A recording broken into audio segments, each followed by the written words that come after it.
मेहनत से अपना पेट भरता है, अपने घर की नहीं पूरे देश की परवाह करता है। बड़ी मेहनत है इस रोटी में, इसको ऐसे मत खाइए। किसान की इज्जत ना करने वालों, थोड़ी तो शर्म करो। फक्र हो पूरे देश को, फक्र हो पूरे देश को, कुछ ऐसा काम कर जाओ। और किसान की कदर ना करने वालों, जाओ साड़ो कहीं जाके डूब के मर जाओ। जी मैं राधिका शर्मा स्वागत करती हाँ। कुंडली बॉर्डर ਤੇ ਪਹੁੰਚ ਚੁੱਕੇ ਹਾਂ। ਵੱਖ-ਵੱਖ ਜਥੇਬੰਦੀਆਂ ਇੱਥੇ ਪਹੁੰਚੀਆਂ ਨੇ ਹਰਿयाणा ਤੋਂ, ਪੰਜਾਬ ਤੋਂ। ਸੋ ਇੱਥੇ ਤਾऊ जी बैठे। ताऊ जी कितों आए हो? हरियाणा से है जी, डिस्ट्रिक्ट करनाल है। ओके, करनाल से। ताऊ जी देखते हैं जब से संघर्ष चालू है यहाँ पे आप हुक्का लेके बैठे रहते हो, तो बड़ी टीम होती है आपकी, है ना? तो क्या लगता है मीन्स हम जो ये हुक्का हमारा, ये तो हमारी हरियाणा की शान है और किसान की पहचान है। ओके, तो जब कोई फैसला अड़ जाता है तो ये हम पंचायत के अंदर ये हुक्का लेके जाते हैं, ओके, तो हुक्के पर बैठ के फैसले होते हैं। ओके, मतलब हुक्का आप लोगों की पहचान है। पहचान है, हरियाणा की पहचान है। ओके, तो यहाँ पे एक हुक्का ग्रुप बैठा होता था, आपका नाम ही हुक्का ग्रुप रख दिया है ना? तो काफ़ी मतलब बैठे होते थे, हरियाणा के चार बैठे होते थे, है ना? तो मतलब इतने लोग आते थे, आपके विचार सुनते थे। तो क्या लगता है कि मतलब सरकार के कान पे कोई जूस रखी है आपकी बातों से? देखो ये बड़े दुर्भाग्य की बात है, किसान एक महीने से सड़कों पे खड़े हुए हैं।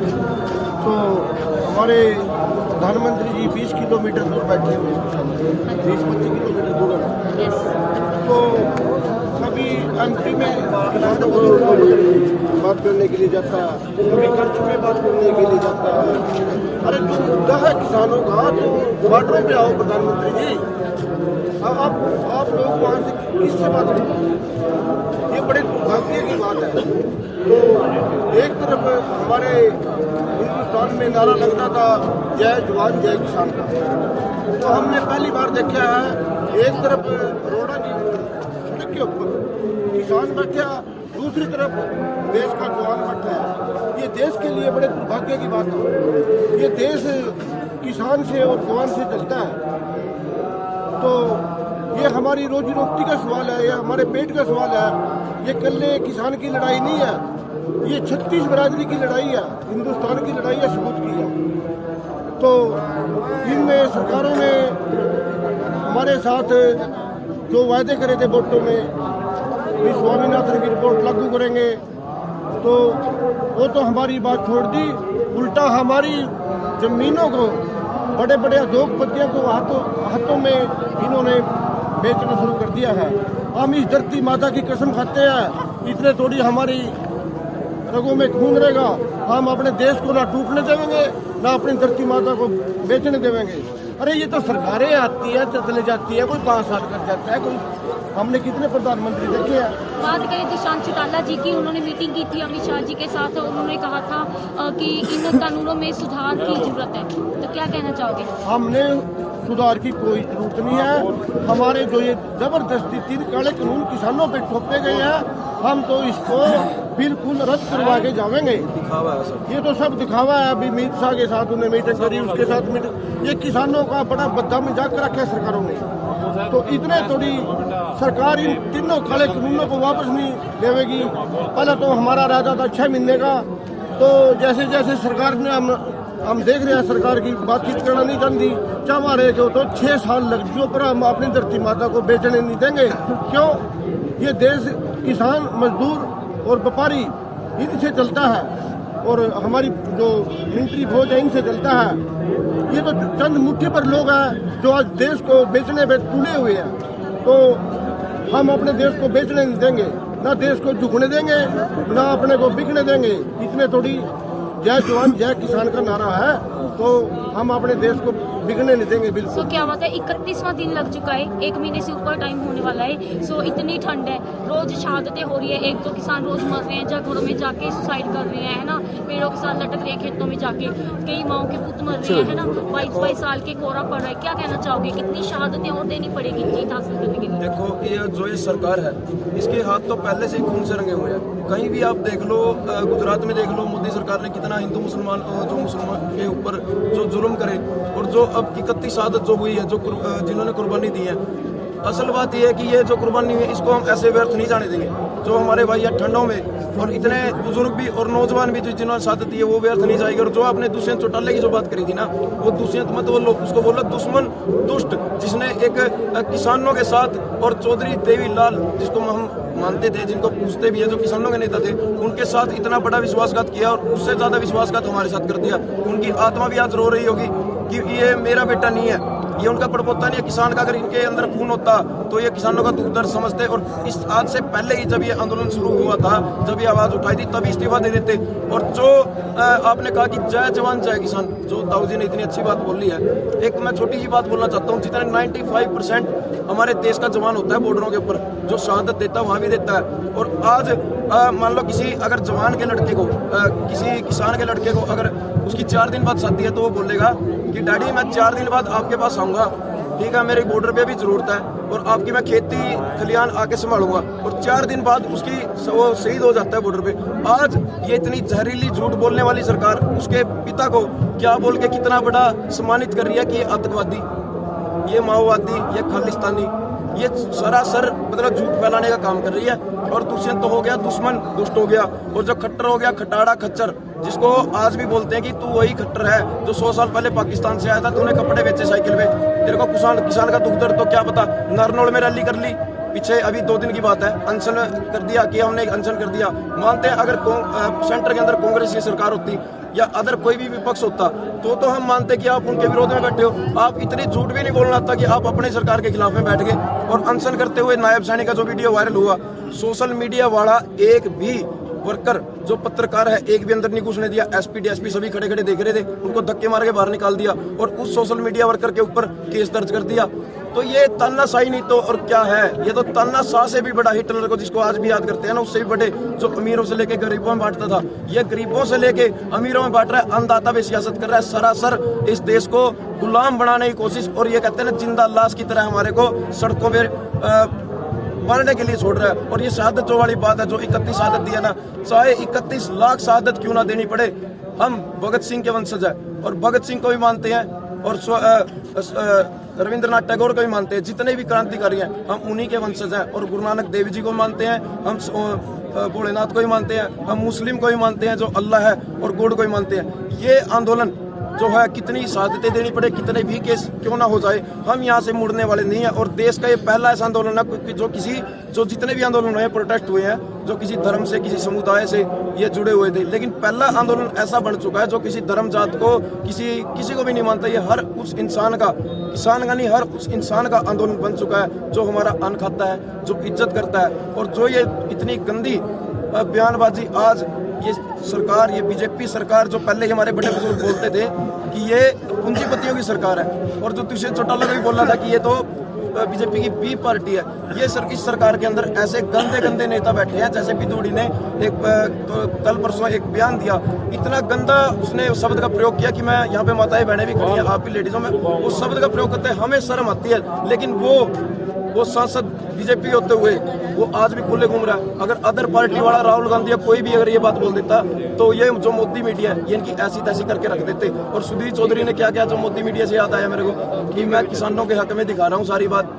क्या हक में दिखा रहा है भाई, मैं पूछना चाहूँ तो खालिस्तानी बता रहा है। मैंने अपनी आंखों से देखा, कह रहा 3 लेयर साजिश है पाकिस्तान चीन की करवाई हुई, और कह रहा मैं पीछे लगाता कि मैं चौधरी हूँ। कहाँ से चौधरी है? चौधरी लोग तो ये बैठे, चौधरी होता क्या इसको यही नहीं पता। चौधरी होते हैं हरियाणा के चौधरी, पंजाब के चौधरी, क्या होते हैं उसको पता ही नहीं। मेरे मुंह से कल शब्द निकल जाए। और एक अरण्य गोस्वामी, वो चश्मे वाला, वो नंग, वो बार बार मेज पे थप्पड़ मारेगा और कभी पसीने पूंजेगा। पूछता है भारत, पूछता है भारत, क्या पूछता है? भारत तेरे ऊपर थूकता है। भारत तो यहाँ बैठा है जिस तू भारत की तेरे अंदर जो जमीर तेरा मर चुका ना, जो तेरी आत्मा इतनी गंदी हो चुकी है कि तेरे को नरक में भी जगह नहीं मिलेगी। अर्णव गोस्वामी, थोड़ा अपना जमीर जगा ले। ये मोदी मोदी के गुण गाने भूल जा।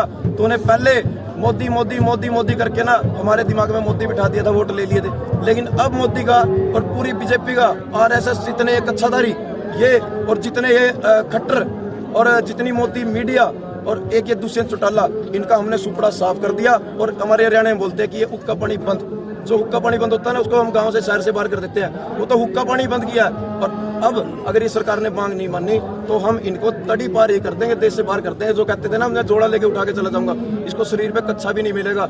अगर इसने किसानों से अब हाथ लगाया, इसने पहले धर्मजात से किसी से हाथ लगाया था। जो शाहीन बाग में इतना बड़ा प्रोटेस्ट हुआ था, उसको कितना बदनाम किया। वहाँ के मेरे यार दोस्त भी हैं शाहीन बाग के, मैंने उनसे बात करी कि भाई क्या चल रहा है, कैसे हुआ इतना सब। तो उन्होंने बताया कि हम, उसका घर वहीं है शाहीन बाग में, कि मैं अपने घर से देख रहा था जिस टाइम उन्होंने लाठी चार्ज किया है ना, वहाँ पे सीरिया वाला काम कर रखा था। इस सरकार ने दबाने की कोशिश की कि यहाँ पे वो है, एक लेडीज थी, वो 9 महीने गर्भवती थी, 9वें महीने से थे, उसको बच्चा होने वाला था। उस औरत को, लेडीज को, जो ये बेटी बचाओ बेटी पढ़ाओ बोलते हैं ना, उस लेडीज को इतना ज्यादा बदनाम कर दिया कि इस लेडीज के यहाँ से लोगों के साथ संबंध बने। वो प्रोटेस्ट तो 2-4 महीने का था, लेकिन वो ये नहीं दिखाया इस मोदी मीडिया ने इतना गंदे तरीके से इस शाहीन बाग वाला वही काम ये अब करना चाहते हैं। जैसे कुरुक्षेत्र में महाभारत का युद्ध हुआ था, वो कुरुक्षेत्र की भूमि ये करवाना चाहते हैं। जो शांतिपूर्ण आंदोलन जो किसान कर रहा है, इसको पूरा भड़काने की कोशिश है कि ये कुरुक्षेत्र की भूमि बन जाए। और जब तक कुरुक्षेत्र की भूमि नहीं बनेगी, मेरा मानना है, ये मानता हूँ कि ये सरकार जब तक मानने वाली नहीं है, ऐसे सरकार नहीं मानेगी जी। तो लास्ट क्वेश्चन पूछूंगी, मीन्स जो मोदी सरकार है ना, बीजेपी का कहना है कि मतलब जो जितने भी इन्होंने कानून पास किए थे पहले भी, ये अपने कानूनों पे अटल रही है, कभी भी पीछे नहीं मुड़ी। तो इस बार भी वैसे 31 दिन हो चुके हैं, पहले भी 2-2.5 महीने किसान बैठे थे सड़कों पे, रेलों पटरियों पे, है ना, तब भी नहीं मानी थी। तो क्या लगता है वो मानेगी या अटल ही रहेगी? मैडम, हमारे हरियाणा में एक बात बोलते हैं कि बकरी दूध तो देगी, फिर मिंगन करके देगी। मानना तो देखो पड़ेगा। जब किसान हल चलाता है, धरती का सीना चीर के अन्न पैदा करता है, वो झुकता है, और जब दूध निकालता है, जब भी उसकी गर्दन झुकी हुई होती है। ये अगर किसान झुकना जानता है तो झुकाना भी जानता है, और इतना शांतिपूर्वक तरीके से हम बैठे हैं। मैं अभी भी बोलता हूँ, चलो माननीय प्रधानमंत्री जी, मोदी जी, आप इस देश के शासक हो, हमारे नौकर हो, हमने आपको बनाया था, आप राजा बनने की कोशिश ना करो, इतना बड़ा तानाशाह बनने की कोशिश ना करो। आप अभी भी मान जाओ, एक बार आईने के सामने खड़े होके अपने खुद से बातचीत करो, अभी भी आपका स्वागत है। ये किसान का दिल इतना बड़ा है कि आप ये कानून वापस ले लो, हम अभी भी आपको सीने से लगा लेंगे। हमारे हरियाणा में एक बात चली थी थोड़े दिन पहले, मैं एक स्टोरी सुनाना चाहूंगा छोटी शॉर्टकट में। जो इस सरकार ने हमारे साथ कर रखा है, आपके चैनल के माध्यम से एक संदेश है। उसमें क्या था कि वो बोलते थे हम नकली सोना देंगे, नकली सस्ता सोना देंगे आपको, 10,000 रुपए में 1 तोला 24 कैरेट सोना। तो हम लोगों ने क्या सोचा, चलो 10,000 रुपए तो 1 महीने की तनख्वाह दे के देख लो, कुछ नहीं जाता, देंगे ठीक है, नहीं तो देखते हैं सस्ता सोना मिलेगा नेपाल से लाके। वो लोग क्या करते थे, अपने जेब से पैसे लगा के करनाल से सोना लेते थे, किसी सुनार से सेटिंग करके। तो वो 10,000 रुपए को उन्होंने सोना दे दिया, तो बंदा लालच में आ गया, अगली बार सोचता हूँ 50,000 का ले लूँ, 50 का भी दे दिया, 2 लाख का भी दे दिया। तो जब वो पूरी तरह फंस गया, जैसे इस सरकार ने किया, थोड़े थोड़े वादे करके जो देके, तो जब वो पूरी तरह उसमें फंस गया, जब रिश्तेदारों के भी पैसे इकट्ठे कर लिए कि हाँ सोना आएगा, तो वो लेके भाग गए। वही काम ये सरकार हमारे साथ करना चाहती है, पूरे जाल में फंसा के इस तरह से फंसा देगी कि किसान कभी भी उबर नहीं सकेगा। किसान एक गुलाम होकर, इस धरती माता का गुलाम, अपने खेत में हम गुलाम हो जाएंगे। जैसे कि पोल्ट्री फार्म जो कंपनी के थ्रू होता है, किसी कंपनी ने पोल्ट्री फार्म करवा दिया, अपनी दवाई दे दी, उसी ने दाना दे दिया, तो जब वो बच्चा अंडा मार्केट में जाएगा तो 1-2% के हिसाब से उसको मिलेगा। तो हम अपने ही जमीन पर एक नौकर की तरह होकर रह जाएंगे परसेंटेज में। वो सरकार ये पूरे षड्यंत्र के हिसाब से करना चाहती है। जब ये कह रही है कि हम संशोधन कर देंगे, 99% हम संशोधन करके आपको दे देंगे, तो 1% में क्या दिक्कत है?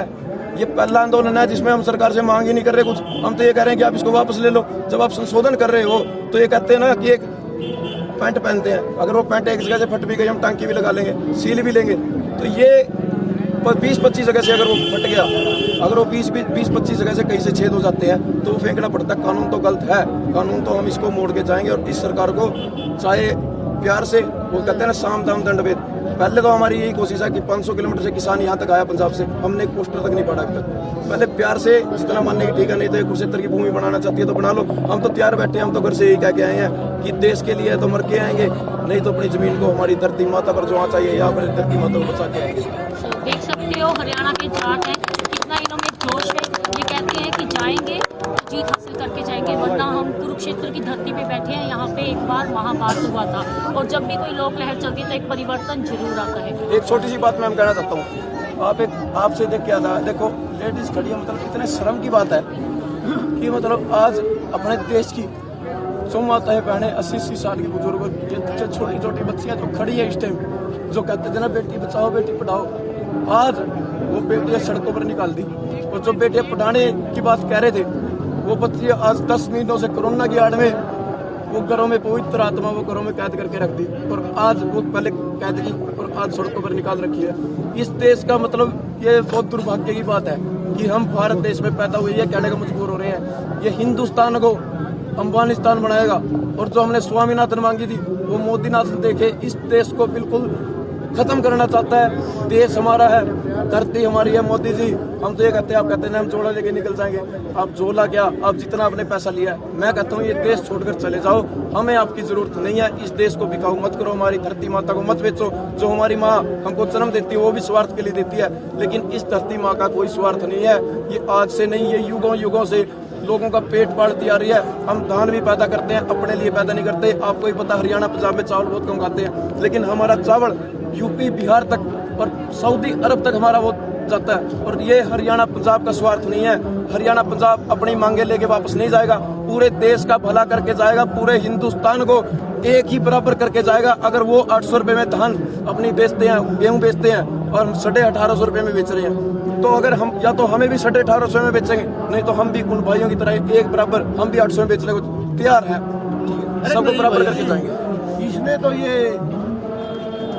मोदी ने तो ये बोड़े कुंबे के लोग छुपा लिया। इसने नहीं पता था ये बड़ा कुंबा थे, तो अपने घर बैठा था, अपने खेत मतलब की जावा था। एक मैं शेर के जरिए किसान का काम तो अपने खेत में काम करने को होता है। इतनी सर्दी के अंदर किसान सड़कों पे पड़े हुए हैं, इसके पीछे डंगर भी है, घर भी है, बाल भी है, सब है। तो बच्चे समेत हमारे सड़कों पे पड़े हुए हैं इतनी ठंड के अंदर। और ये लोग तो बड़े बड़े कोठियों में, गर्म हीटरों में सोते हैं। और ये बड़े दुर्भाग्य की बात है, देश के लिए ये बात बड़े दुर्भाग्य की बात है। मैडम 2 बीमारी आई थी, एक कोरोना से पहले वो भी बीमारी थी, एक पबजी और एक टिकटॉक। पबजी पे कर करके 7 फौजी और था, मैंने 50 बंदे मार दिए, मैंने 60 बंदे मार दिए। और टिकटॉक पे कर करके 7 बदमाश। मैं आज एक संदेश आपके चैनल के माध्यम से देना चाहता हूँ।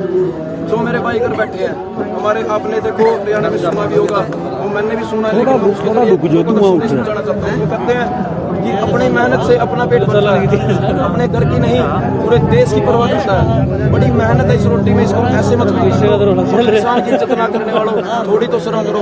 फकर हो पूरे देश को, फकर हो पूरे देश को, कुछ ऐसा काम कर जाओ। और किसान की कदर ना करने वालों, जाओ साड़ो कहीं जाके डूब के मर जाओ। जी